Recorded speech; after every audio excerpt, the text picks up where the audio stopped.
Ove Pütner maalis Luuka maalimist niimoodi, et ta teadis, et see oli ette nähtud Zunfti pääsemiseks Hollandis.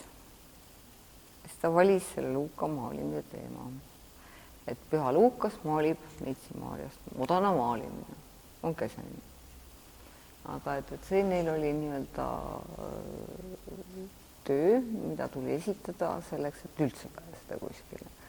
Aga et Ove Pütneri nii-öelda see taust on konkreetselt Mustamäe korter, Panilka.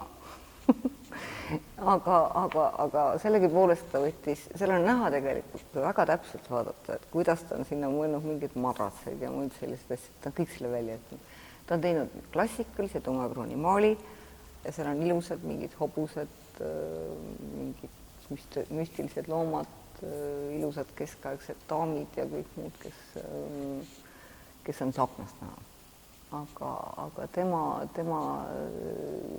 teadmine oli see, et kui ta selle ükskord enam maalib, siis ta võib olla maalikunstnik. Kui ta seda ei tee, siis ta seda ei ole. See oli tema kui restauraator ja kui maalikunstnik mingit laadi credo, tähendab, et see oli muidugi aastal 87, kui ma ei eksi, et natukene varem, kui me tutvusime, aga see oli päris, ta ise pidas seda väga tähtsaks tööks. Kas nüüd kõik?